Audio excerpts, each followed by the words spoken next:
Assalamualaikum warahmatullahi wabarakatuh.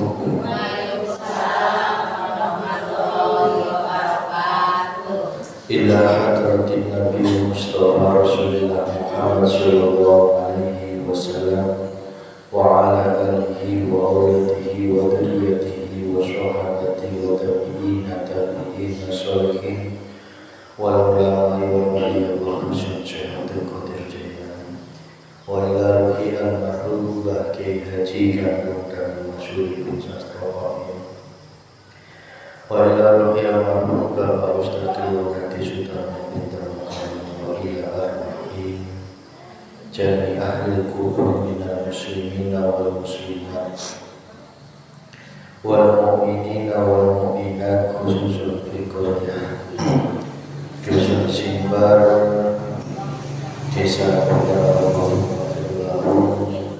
Warahmatullahi wabarakatuh Al-Fatihah. A'udzubillahi minasyaitonir rajim. Bismillahirrahmanirrahim. Alhamdulillahi rabbil alamin. Arrahmanir rahim. Maliki yaumiddin.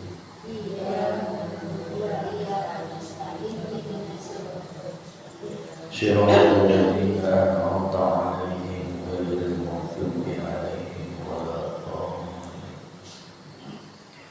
Bismillahirrahmanirrahim. Alhamdulillahi rabbil alamin.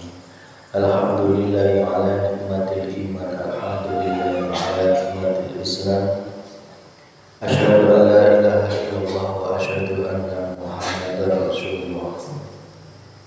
Allahumma sholli ala sayyidina Muhammad wa ala ali sayyidina Muhammad sallallahu alaihi wasallam. Apapun yang Allah hadapkan kepada hati kita, baik takdir yang enak maupun yang tidak enak menurut hawa nafsu, maka terimalah keadaan itu dengan hati yang lapang. Ketika Allah menguji kita dengan suatu keadaan, yang mana keadaan itu di dalam hati kita muncul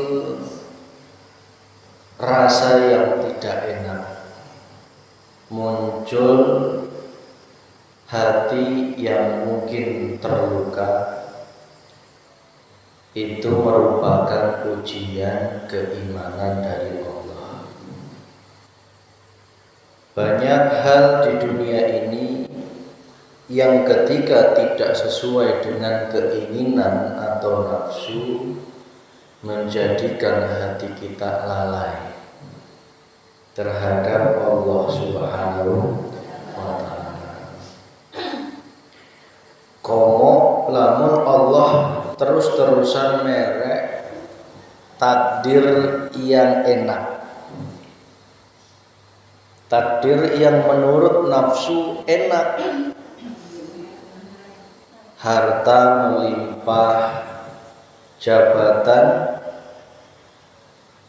tinggi, dihormati, dipuji-puji makhluk. Ujian itu pun akan menjadikan rohaniyah kita semakin lalai terhadap Allah. Maka sesungguhnya antara takdir yang enak dan yang tidak enak itu tidak ada bedanya, karena sama-sama ujian. Jadi orang yang fakir, miskin, jadi orang yang kaya, sama di mata Allah.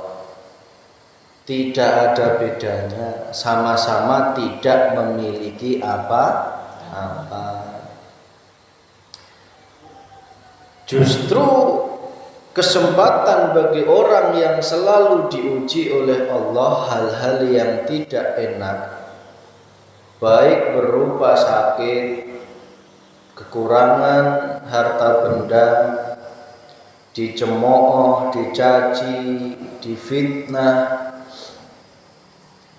dijelekkan, diinjak-injak harga dirinya, justru itu tanda Allah sayang kepada kita. Banyak orang yang melihat tanda disayang oleh Allah ketika Allah mendudukkan kita dalam taat. Kalau sudah secara jasmaniah itu secara kasat mata terlihat oleh orang lain dia ahli ibadah, dia rajin ke masjid, dia rajin sedekah, dia hajinya bolak-balik, itu sudah dianggap kekasihnya Allah. Padahal rohaniyahnya belum tentu. Banyak orang yang ibadahnya itu masih kesurupan.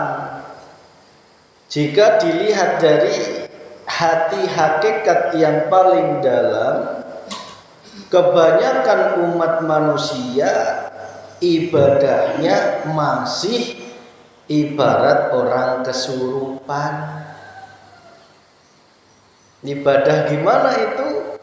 Ibadah yang masih karena nuruti hawa nafsu. Loh, kok bisa mas ngibadah kok karena nuruti nafsu? Bisa, karena nafsu pun juga menggoda orang-orang yang ahli ibadah.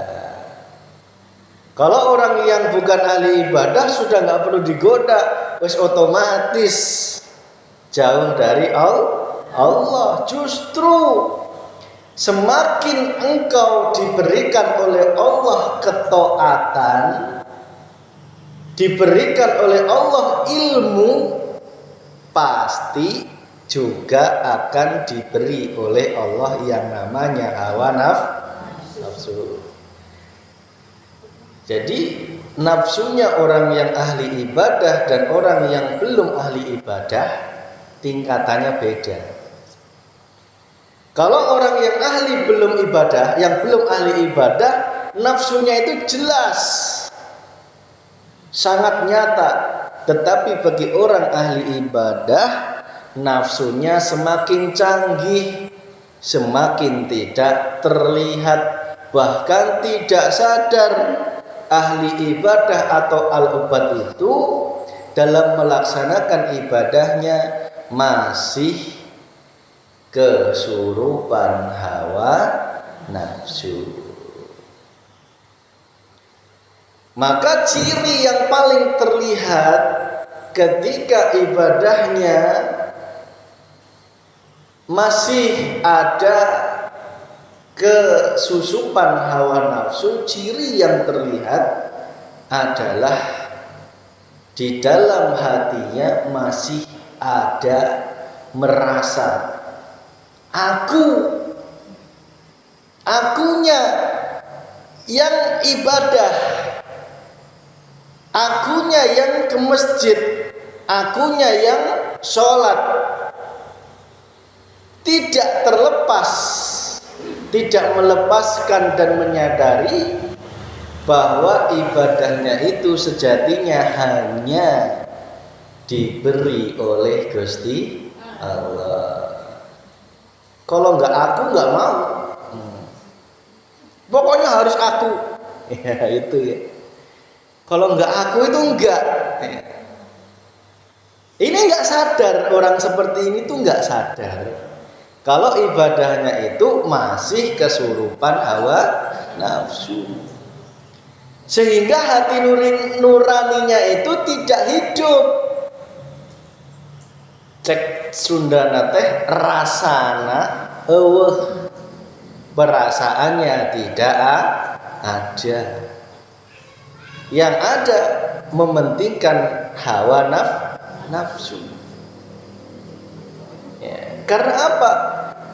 di dalam hatinya yang paling dalam terbesit keinginan untuk dipuji makhluk.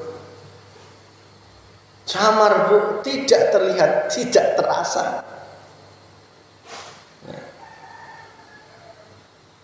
Maka ibadah yang masih karena selain Allah itu, kalau bahasa kitabnya, ditolak, belum diterima oleh Allah Subhanahu wa ta'ala. Ciri selanjutnya ibadah yang masih kesurupan hawa nafsu, ibadahnya itu tidak menjadikan akhlaknya semakin baik, justru sebaliknya, akhlaknya di masyarakat tanpa dia sadari, ucapannya sering menyakiti. Itu ciri. Yang kedua, apa yang diperbuat itu di dalam masyarakat masih ada tendensi, masih ada keinginan imbal balik, ingin tampil, ingin diaku, ingin disanjung-sanjung untuk menutupi masa lalu yang kelam. Jadi jangan sampai kita ngibadahnya masih karena nuruti hawa nafsu. Kalau engkau sudah betul-betul sholat, tidak hanya sholat olahraga loh ya. Karena kalau sholat olahraga itu anak kecil bisa, anak TK, anak SD itu lebih fasih dari kita, lebih tahfidz. Tetapi bagi kita yang paling penting adalah sholat jasmaniyah dan sholat rohaniyah. Apa itu sholat rohaniyah? Sholat yang selalu hati ini wajah tu wajhiyah, selalu yang disawang adalah Gusti Allah. Contoh, ketika engkau melakukan suatu kebaikan, kalau di dalam kebaikanmu itu masih kecampuran hawa nafsu, ketika dipuji orang akan mumbul. Nyawa mumbul bu, hatinya. Nah, tetapi sebaliknya, manakala Allah menggerakkan lisan atau seseorang, mungkin dinilainya negatif dan sebagainya, kok hati kita terpengaruh, itu adalah ujian bahwa sesungguhnya ibadah kita ini tercampuri nafsu atau tidak. Kalau sudah tidak, hati kita enjoy saja. Karena yang ngomong negatif itu juga Gusti Allah. Lantas mengapa setiap perbuatan baik kita dinilai jelek oleh masyarakat kok kita sedih? Berarti masih ada pengakuan kita yang melakukan kebaikan. Itu virus bu. Itu adalah penyakit yang harus kita sembuhkan. Kalau nggak diberikan soal seperti itu, kita nggak sadar, ya, nggak sadar kalau di dalam taat saja Allah juga menguji kita. Maka ayo teruslah fastaqomu, tancapkan terus al-dzikru bisiril asror, zikir yang terus melihat Allahnya. Wajar kalau awal-awal itu yang terlihat makhluknya. Tetapi manakala kita terus memakai dzikir sirul asror, maka kita akan segera sadar dan menyadari bahwa yang berbuat itu datangnya dari Allah. Maka ibu-ibu, di dalam materi pada kesempatan sore ini, jangan berhenti setelah bisa melihat barang yang samar. Ma'aradat himmatu saliki antakifa indama uzifa laha illa wanadathu hawatiful haqiqatil ladhi tadlubu amamaka wala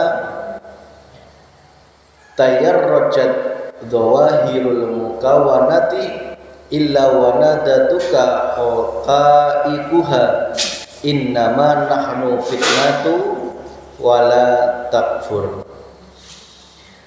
Tidak ingin cita-cita orang yang menuju Allah untuk berhenti ketika dibukakan baginya barang yang samar, yang gaib, melainkan ketika ingin berhenti suara hakikat memanggilnya, yang kamu cari masih di depan. Jangan berhenti dulu di situ. Begitu pula tidak tampak baginya bermacam-macam keindahan alam, melainkan ketika tampak kepadanya hakikat keindahan alam memanggilmu kepadamu, sesungguhnya kami ini fitnah, maka janganlah kamu percaya kepadaku. Bapak, ibu-ibu yang dirahmati Allah, di dalam mengamalkan ilmu ini, engkau akan dihadapkan oleh Allah ujian-ujian, yang mana setiap ujian itu jangan pernah membuatmu berhenti.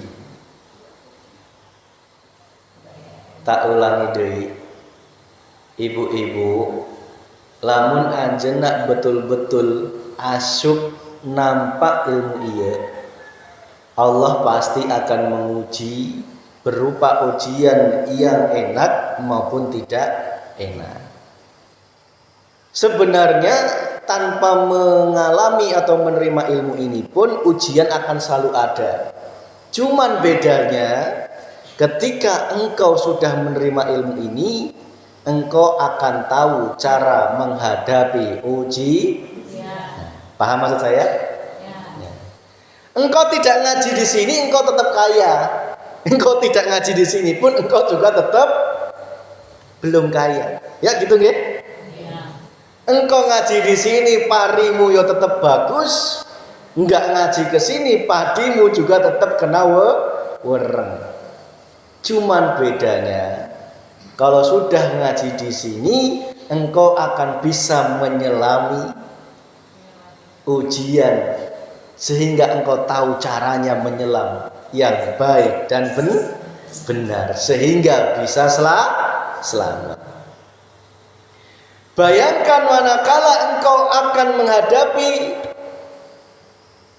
suatu lautan yang luas dan engkau tidak tahu cara berenang. Tidak tahu cara berenang, tidak bawa oksigen, tidak bawa pelindung mata, kok mau nyemplung?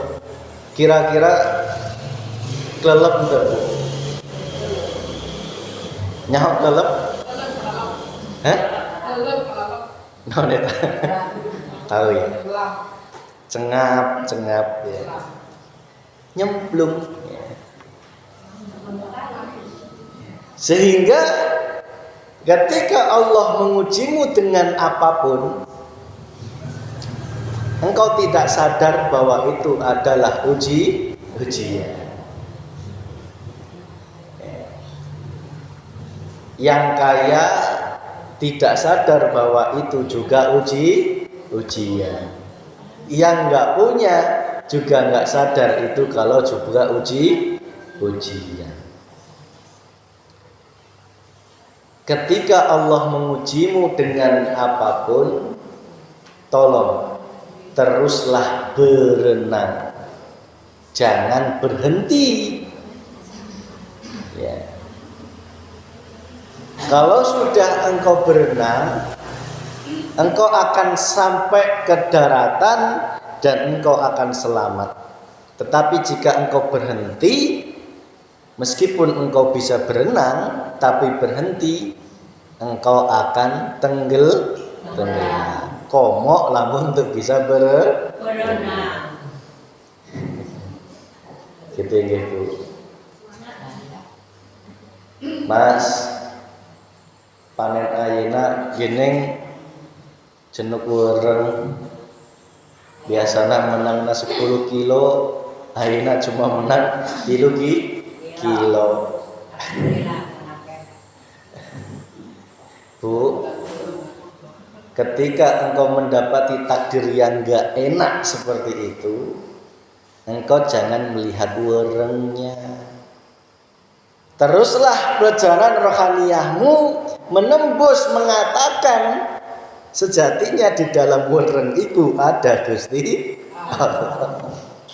Kalau nggak ada Allahnya, wereng bisa makan padi bisa? Nggak bisa.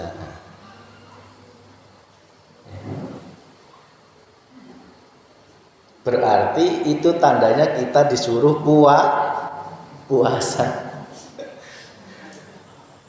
Perhitungan nafsu kalau mendapatkan panen 10 ton itu bisa untuk makan yang enak, beli macam-macam ya. Sehingga dengan makan yang enak, beli macam-macam itu engkau akan lalai terhadap Gusti Allah. Sekarang panennya cuma 3 ton. Ya, berarti itu tandanya dirimu suruh tirakat. Karena bisa jadi dengan tirakat itu engkau akan sadar dan makrifat kepada Gusti Allah. Nek diberek panen yang 10 ton belum tentu bisa eling Gusti. Bener nggih?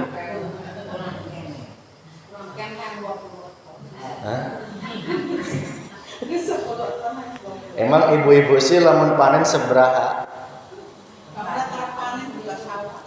Untuk boga sawah. Berarti kalah jeung urang, Pak. Ibu-ibu panen seberapa kali?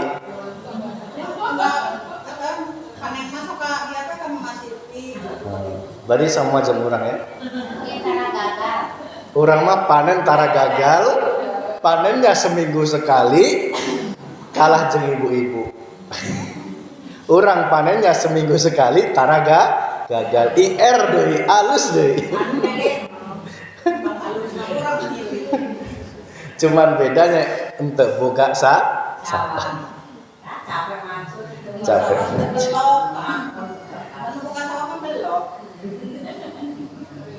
Kembali ketika engkau diuji oleh Allah panen yang gagal, ya, maka jangan berhenti di situ.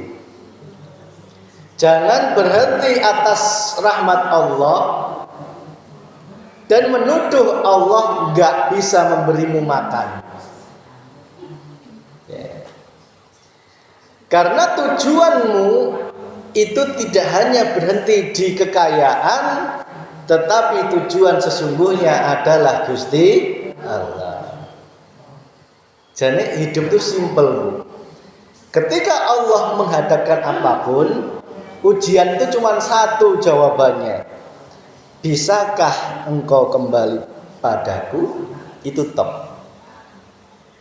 Contoh, ibu-ibu diuji anak. Engkau diberi anak itu ujian enggak, Bu? Engkau diberi anak itu ujian enggak? Ujian. Karena apa? Allah memberikan anak itu ujian, jangan sampai anak melalaikanmu terhadap Gusti Allah. Ciri engkau lalai terhadap Allah dengan anak, engkau terus memuji-mujinya, memamer-mamerkan prestasinya. Ya. Anakku tuh hebat gini. Nah, itu ciri bahwa kita ini sudah menuhankan anak. Teruslah hati kita nyawang. Di dalam anak itu ada hidupnya Allah yang harus engkau terus temui. Ingat Bu, yang namanya anak, suami, harta itu tidak abadi. Betul nggih? Engkau siap melahirkan, engkau juga siap kehilangan. Engkau siap diamanai harta, engkau juga harus siap kehilangan harta. Silahkan engkau memiliki kendaraan sebanyak-banyaknya, satu pun tidak ada yang mengantarmu ke liang lahat. Justru yang nganter malah mobil ambulan. Bener Bu?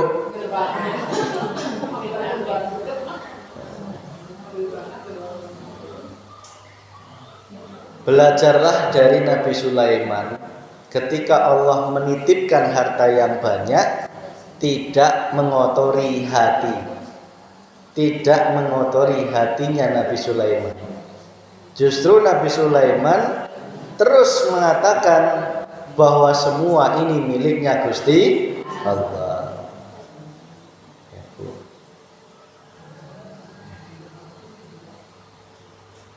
Pagi ini makan adanya cuman buka gentong parekna berasna cuman tinggal segelas. Erek kumaha ieu.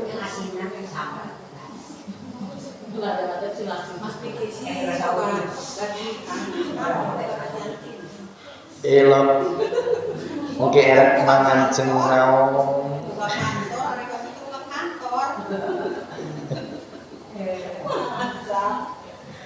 Terus lamun ieu dimasak pasti beak. Lamun ameh teu beak diingken. Tapi diingken perutnya yang lapar.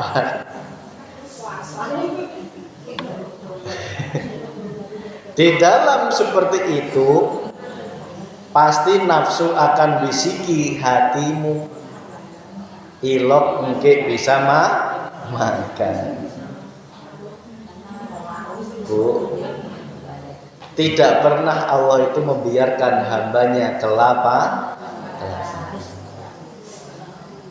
Coba renungi. Pagi tadi nggak punya beras, tiba-tiba tanpa kita nyono itu apa? Tanpa kita kira-kira, malamnya sudah memiliki beras 25 kilo. Ujuk-ujuk Allah mendatangkan orang yang dermawan, merek beras 25 kilo. Mimpi kali Mas.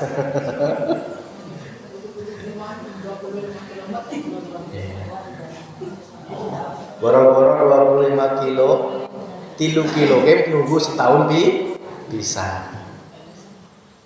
Ya Bu?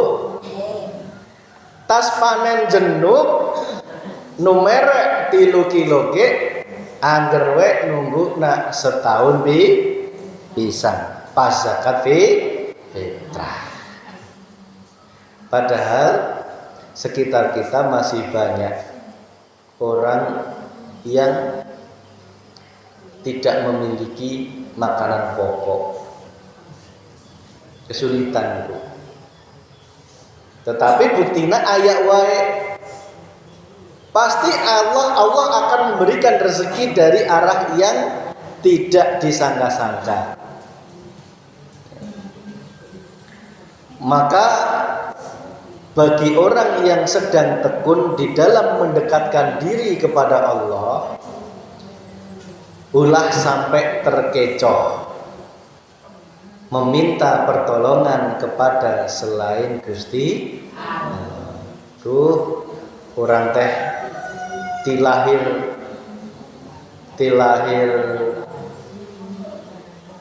dari sejak lahir sampai tuwek nenek-nenek belum pernah merasakan kaya. Kalau gitu aku tak nanyaken ku jalma nunggu sukses. Mang sebenarnya kumaha bisa sukses mbok orang diberi rahasia nak. Orang erek merek rahasia tetapi syaratnya hiji maneh kudu daek nuturkeun. Geus akhirnya dibuka cara kaya yang instan, yang cepat karena sudah bosan menjadi melar. Masya Allah.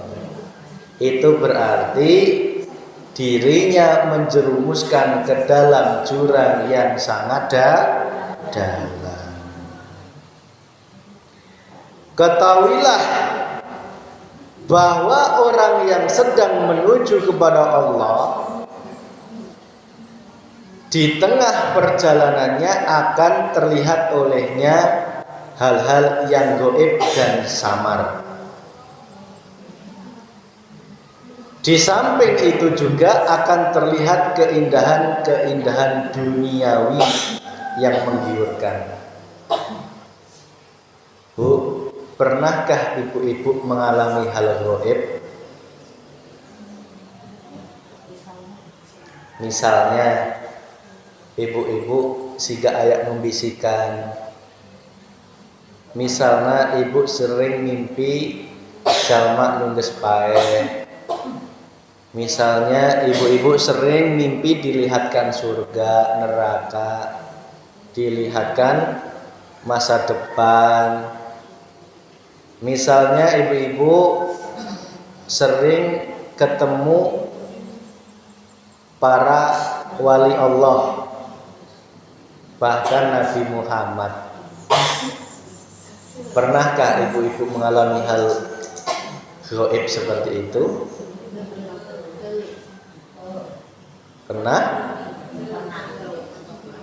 Belum pernah? Belum. Kalau ketemu orang yang meninggal juga mimpi ya? Mimpi. Terus di dalam ketemu orang meninggal itu ngomong nggak? Cuman ngapain? Ngelihat doang. Tak kasih tahu kuncinya. Kalau masalah gaib itu dua. Allah akan menempatkan diri kita terbuka hal gaib melalui 3 alam. Nukahiji alam jabarut, yaitu terbukanya alam jin. Yang kedua alam malakut, terbukanya alam malaikat. Yang ketiga alam lahut, terbukanya alam para kekasih Allah, para nabi, para mujahid, para wali Allah, dan para rasul termasuk Rasulullah. 3 alam ini.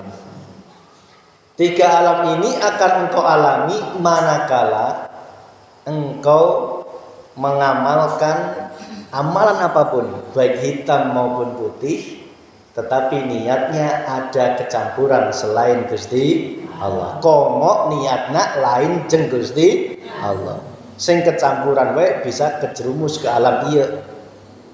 Contoh, kalau engkau mengamalkan ilmu hitam, wis ilmu hitam jelas. Rata-rata ilmu hitam itu ada syaratnya, ada hal yang harus dilakui secara istiqomah. Gitu nggih? Mbuh mandi kembang, mbuh kok tumbal, mbuh apa wae. Yang kedua, melalui amalan putih. Padahal dua-duanya ini podo wae, masih musyrik di mata Allah. Karena apa? Tujuannya selain Gusti Allah. Nek melalui amalan yang putih ini engkau mengamalkan wirid, sholawat, puasa, sholat, tetapi niatnya karena urusan dunia. Contoh, hayang sakti, hayang boga rezeki lancar, hayang laris dagangana, hayang naik pangkatna, itu lamun di istiqomahan, nggak perlu nanya kiai.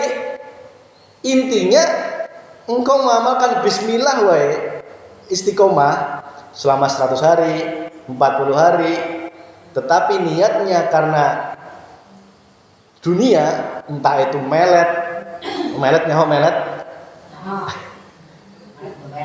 entah itu santet, bisa, tetapi tujuannya karena selain Gusti Allah. Allah pasti akan memberinya. Karena itu suatu bentuk istidrot. Istidrot itu pengelulu. Jadi engkau kemungkinan masuk 3 alam ini. Yang pertama adalah alam jabarut. Engkau akan ketemu alam jin. Di situ yang kalau sudah terbuka alam jin, engkau bisa nyambat, Bu. Ya. Bisa ngomong-ngomongan dengan makhluk Allah yang wujudnya jin. Bisa disambat. Bisa dimuntangan. Lamun sugih hayang sugih. Lamun hayang laris pasti jadilah laris. Ini dunia kemusyrikan. Jadi alam jin ini engkau bahkan seolah-olah bisa melihat sedulur jenengan. Wujudnya mirip dengan jenengan. Nah, itu alam jin. Dan itu bisa dimuntangan, Bu. Engkau pengen jadi dukun yang sakti bisa kalau sudah terbuka alam itu.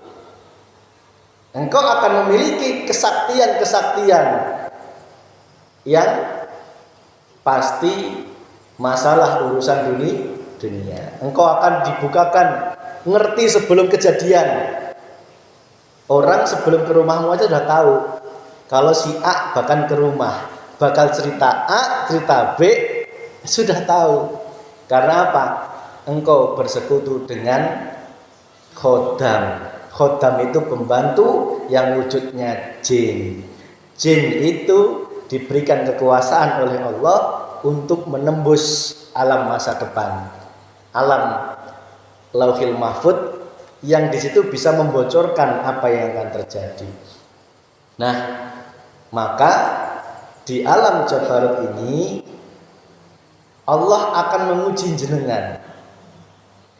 Kalau engkau sudah terjerumus di sini, berat untuk diselamatkan, berat, Bu, karena sudah enjoy. Siapa yang nggak enjoy jadi jelma sakti? Enjoy ya? Uang melimpah, ya, jadi tuan tanah, bener ya? Semua orang datang sih, sakit dikit datang dan sebagainya. Maka orang yang seperti ini untuk diajak menuju perjumpaan dengan Allah dan meninggalkan itu semua sungguh berat. Yang kedua, engkau akan kebuka alam malaikat. Sama alam malaikat ini engkau akan dibukakan tentang kondisi surga, dibukakan tentang ayat-ayat yang tidak terlihat. Nah, di sini pun juga masih ujian bagi jenengan, karena malaikat pun bisa menjadi membantu. Bahaya, Bu. Yang ketiga, alam lahud. Itu alam engkau akan ketemu kekasih Allah, berjumpa Nabi Muhammad. Pernah mimpi Nabi Muhammad? Belum ya? Hanya orang spesial yang dikehendaki Allah terbuka di alam lahud ini. Karena alam lahut ini adalah alam kekasihnya Allah, sehingga hanya kekasihnya lah yang mampu dibukakan alam-alam ini. Ya. Kalau belum, berarti kita belum bisa menjadi kekasihnya Gusti Allah. Sing bahaya itu alam dua tadi. Alam jin itu bisa membo-membo. Membo-membo itu menyerupai itu menjelma, bisa menjelma menjadi leluhur kita di dalam mimpi, atau mungkin bahkan bisa disambat. Ingat, itu semua perbuatannya jin. Karena apa? Rohnya leluhur kita sudah di alam barzah. Wa min waraihim barzakhun ila yaumi yub'atsun.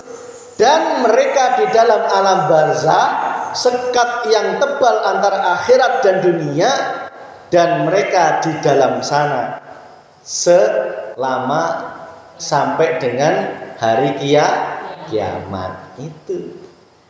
Jadi kalau engkau dimimpikan leluhur, dimimpikan orang yang sudah meninggal, kok ada orang yang nyambat ngaku-ngaku menjadi orang atau nenek atau kakek leluhur, itu semua sejatinya kerjaannya jin.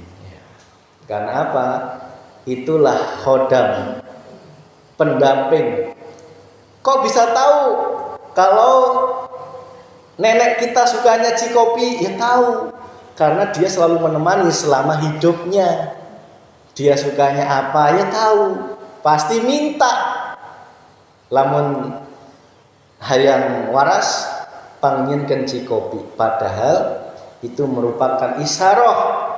Cikopi itu maksudnya air doa, didoakan. Bukan malah dibuatkan air kopi, wong air kopi itu tidak bermanfaat lagi bagi yang makhluk gaib tadi. Ya. Yang bermanfaat itu adalah rasa iman, doa yang nyampe kepada almarhumah. Itu cikopi itu adalah jebakan. Hati-hati Bu. Kalau engkau tidak terus melihat hidupnya Allah, engkau akan terjerumus oleh tipu daya-tipu daya seperti ini. Jadi kalau ada saudara kita yang mungkin sakit atau anak yang rewel, kok ngakunya karena diganggu roh leluhur kita, sejatinya itu datangnya dari nafsu. Syariatnya jin, hakikatnya nafsu. Ya. Maksudnya itu menjadikan kita ujian. Kalau iman kita melihat Allahnya, tidak akan takut. Tapi kalau kita melihat makhluknya, tak jamin ketakutan. Bener nggih? Naon wae nu diomongkeun pasti dituruti. Bener ya? Karena kita melihat makhluk. Tapi kalau iman kita sudah kuat, sudah lurus, ya, tidak bisa dibohongi lagi. Yang kita lihat hanya hidupnya Gusti Allah. Siapa sih yang memerankan semua itu? Ya Allah. Apa Allah butuh kopi? Ya enggak. Apa jin butuh kopi? Enggak.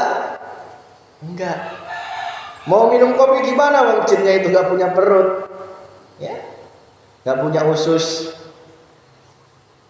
Jadi yang dimakan jin itu adalah ketakutan kita. Manutnya kita terhadap omongannya jin itu yang dimakan. Ya. Bukan cikopina. Ya. Maka kalau terjadi seperti itu, lebih baik kita pasrah kepada Gusti Allah. Gini, kalau engkau bisa nyawang Allahnya, itu otomatis lengit sorangan.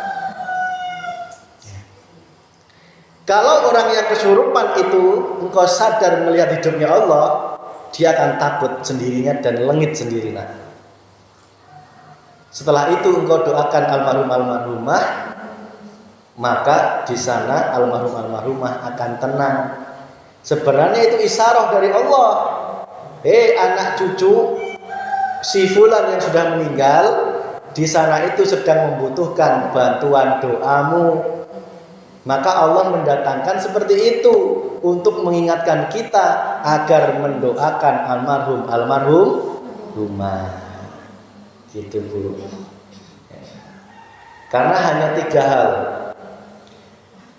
Yang pertama, doa anak soleh yang mendoakan.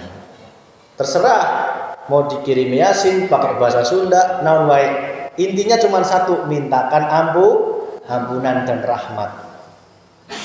Yang kedua, amal jariah. Kok selama hidupnya amalnya almarhumah nggak cukup untuk menolongnya, maka anaknya wajib menolongnya dengan cara apa? Sodakohan atas nama almarhumah. Maka kadang kita tuh diajari untuk 7 hari, ya gitu gitu, 40 hari sampai berapa tahun? 7 hari, 40, 100, terus setahun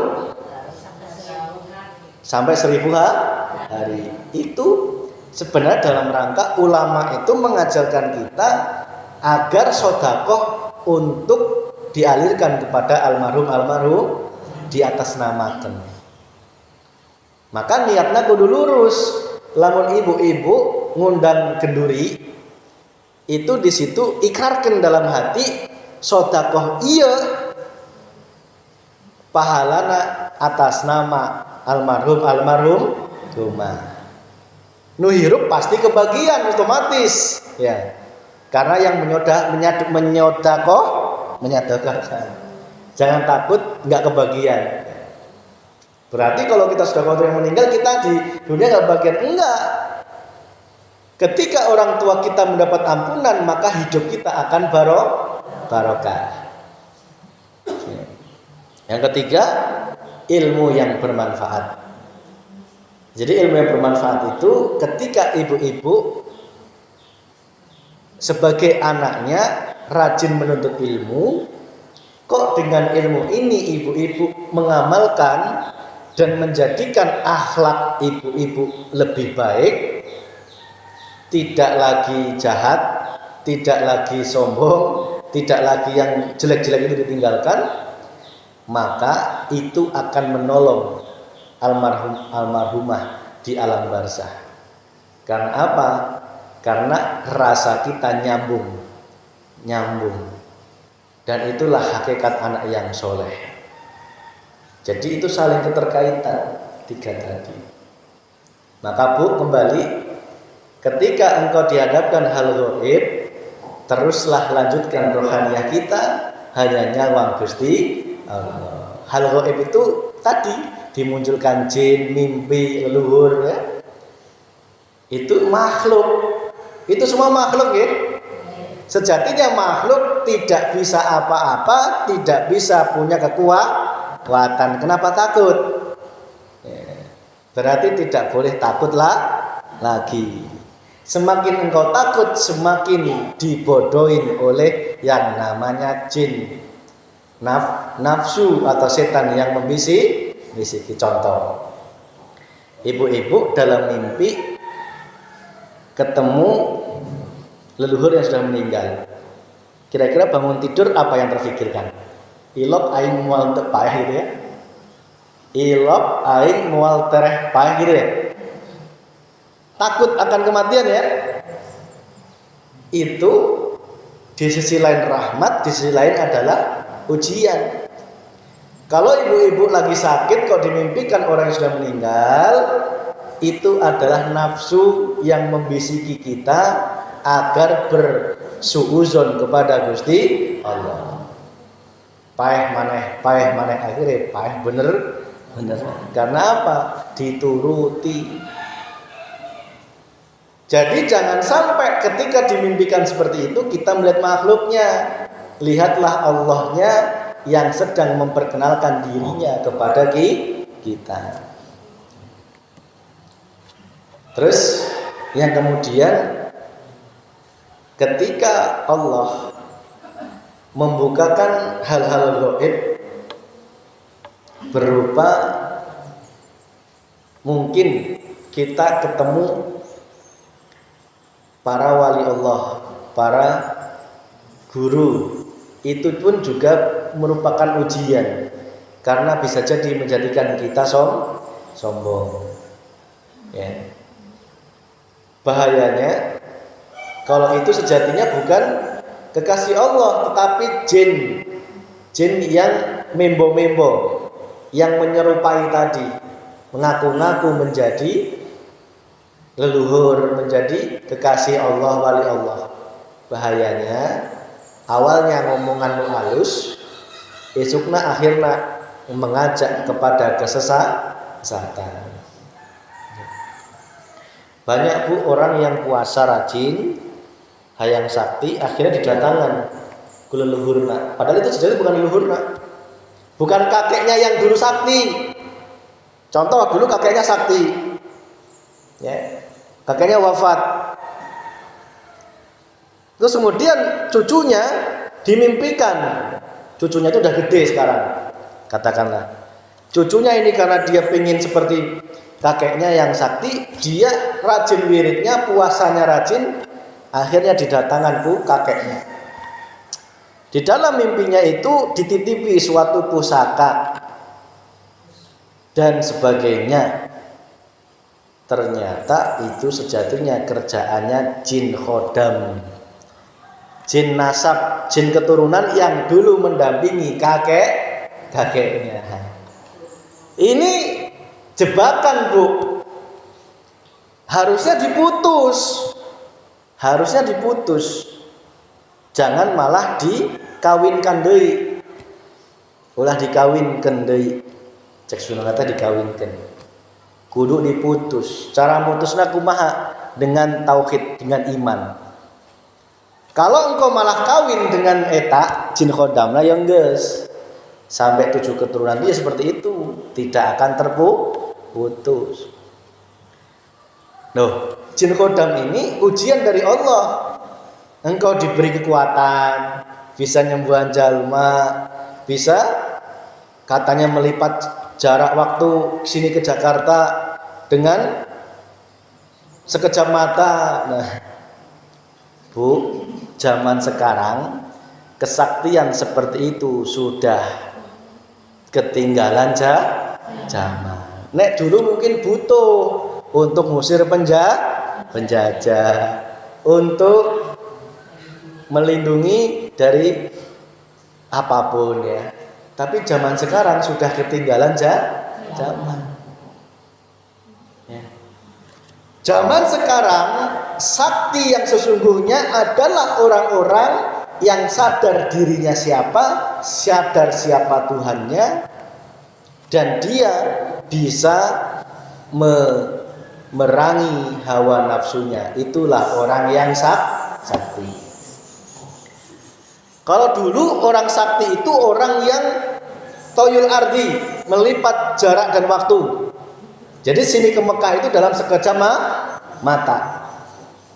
Kalau orang yang sakti secara toyul ardi yang hakikat adalah orang yang bisa melipat jarak dunia dan akhirat, sehingga meskipun dohirnya di dunia, ruhaniyahnya sudah merasakan akhirat. Itulah para kekasih Allah. Dia orang yang sudah tidak gila terhadap dunia, tidak terbutakan oleh dunia. Suaminya marah, tetap mesem, wong rohnya sudah di akhirat. Karena apa? Ketemu Gusti Allah. Jadi akhirat itu bukan nanti baginya, bagi orang yang sakti ini, yaitu orang yang ma'rifat kepada Allah. Akhirat itu sudah enggak nanti, tetapi sudah dari sekarang dirinya meniti di dalam akhirat. Nah ini nek ngomong sama orang syariat munyer bu, dikira sesat. Ya, kalau mereka ngomong sesat dimaklumi saja, karena belum mengerti. Itulah toyul ardi, dia bisa menyadari dirinya sedang di akhirat sehingga takut berbuat dosa karena dia sudah berjumpa dengan Allah meskipun secara fisik dia di dunia. Pernah dengar orang zaman dulu sakti ketika bisa berjalan di atas air? Pernah ya?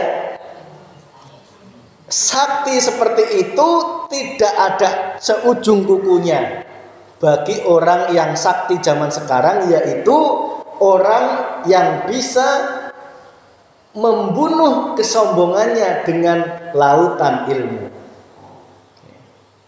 Itulah hakikat orang yang bisa berjalan di atas air, yaitu orang yang tidak sombong dengan apapun yang dititipkan kepadanya.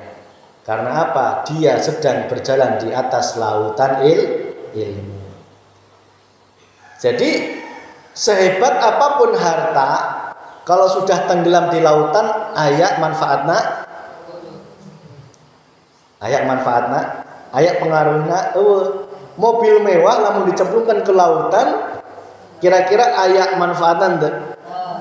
Maksudnya, meskipun ibu-ibu secara zahir diberek ku Allah sawah lega, rumah miliaran, tetapi tidak akan menjadikan ruhaniyah kita sombong karena kita sedang berjalan di atas lautan ilmu. Paham maksud saya, Bu? Itulah orang yang sakti berjalan di atas air.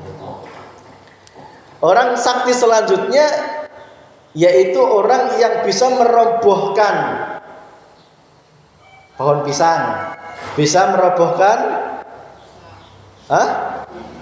tanpa menyentuh. Gini ya, itu gak ada seujung kukunya dengan orang yang bisa merobohkan hawa nafsunya.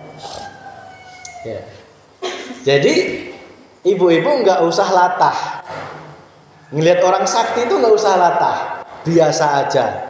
Tidak ada seujung kukunya dibandingkan Gusti Allah. Sudah nggak heran? Karena di gunung sana ya, itu masih latah. Ada orang sakti bisa ngeruqyah, latah. Cek orang teh ngapain repot-repot ngeruqyah jin? Ya, lebih baik imannya, tauhidnya ditebalin, jinnya, nafsunya akan nyingkir sendiri. Wes, ada orang bisa ngeruqyah sakti sedikit langsung diikuti. Kok nggak sembuh-sembuh? Wong itu ya ujian ya. Akhirnya ayat siji deui nu sakti deui, milu deui. Masya Allah. Kenapa engkau sibuk mengejar kesaktian yang palsu daripada mengejar kesaktian yang hakiki, yang wujudnya ma'rifat kepada Allah Subhanahu wa ta'ala. Ujung-ujungnya ketipu. Keluar uang banyak, penyakit tidak sembuh. Bener apa bener? Ngerti sakit parah, malam-malam suruh mandi, ya, suruh muterin masjid. Ya Allah. Ya Bu, tolong iman kita yang lurus ya Bu nggih. Kalau sakit merapatlah kepada Gusti Allah. Allah akan menunjukkan dosamu yang mana aja. Dibukakan regedek, ini loh dosamu. Dengan dosa ini aku mendatangkan penyakit agar dosamu ku bersihkan. Lantas kalau engkau sudah menyadari seperti ini, engkau akan diberi petunjuk. Nggak usah jauh-jauh ke dokter spesialis, cukup ke bidan, terbule waras. Karena manut sing nyembuh itu dudu bidan, dudu obat, tetapi kesadaran kita tentang yang berkuasa yaitu Gusti Allah. Buktinya apa? Ke spesialis 50 kali ke enggak sembuh karena waktu itu belum sadar sing maha penyembuh Gusti Allah. Masih menuduh sing bisa menyembuhkan itu spesialis. Tapi ada kalau enggak manut ya. Yang enggak manut ya. Diberi nanyakan diberi petunjuk untuk iman yang geus bablas untuk bisa nulungan. Jadi itu kalau beriman dia selamat ya.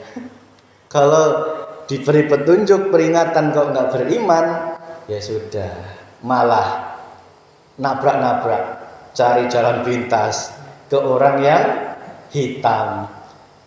Ngakunya sih putih kiai tapi jebul jerone ireng.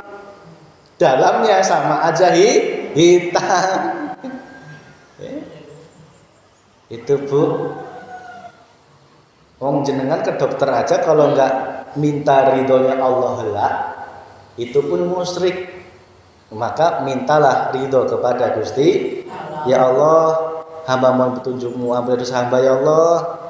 Hamba mohon ridhomu untuk ke dokter A, dokter B. Nah itu baru diridhoi Gusti. Kebanyakan jalma lamun geus diberek sakit inget nak lain Allah, tetapi pasti inget nak dok. Bener. Setelah ke dokter spesialis 50 kali bayarkan duit 50 juta untuk waras-waras, kakara inget Allah. Ya Allah, gini can waras-waras. Cek Allah, maneh teh kemana wae aing di dieu. Cek Allah teh. Ya Allah. Yes Bu, ayeuna geus caang ya. Caang ya. Insyaallah nggih, ulah ketipu ya. Insyaallah simbar itu enggak latah karena sudah cerdas, enggak akan tertipu lagi. Guys, nek manut enak manut pokoknya selamat, insyaallah selamat. Ya. Selamat Bu. Ya. Tetapi nek ra manut Gusti Allah, ya wes. Ingat di dalam Al-Qur'an Allah mengatakan, aku akan menyerahkan kepada siapa yang hambanya muntangan. Lamun hambanya muntangan ke dokter ya diserahkan ke dokter. Padahal dokter untuk bisa nah. Tetapi lamun hambanya menyerahkan kepada aku Allah, pasti akan aku bereskan. Maksudnya akan diselesaikan apapun ujiannya. Tapi lamun dimuntangan makhluk, ya sudah diserahkan ke makhluk. Tidak akan diberi pertolongan. Cara sembuh menjadikan sembuhnya semakin jauh dari Gusti Allah. Kok malah wafatnya su'ul khotimah. Ayo. Beda ya Bu nggih. Nah, itu. Insyaallah sudah jam 5 kita simpulkan apapun yang Allah hadapkan, baik enak tidak enak, teruslah rohaniyahmu selalu nyawang Gusti Allah. Meskipun awalnya sakit dan gak enak, tetapi kalau engkau sadar zikir sirrul asrar, menjadikan hatimu kembali tatmainul qulub, hati yang bahagia, hati yang tentram. Coba renungi orang-orang yang ahli ibadah tetapi sampai detik ini belum mau menerima ilmu ini, sudahkah hatinya tentram? Mau adzan ke tersiksa. Bener ya? Mau adzan ke tersiksa. Kenapa? Karena pang aing-aing. Nauzubillah ini dari. Aku orang ngomong pang heula-heula mbok terlalu ini ya. Anak-anak nangis. Nah, itu Bu. Ciri contoh. Jadi ayo kita teruskanlah zikir sirrul asrar.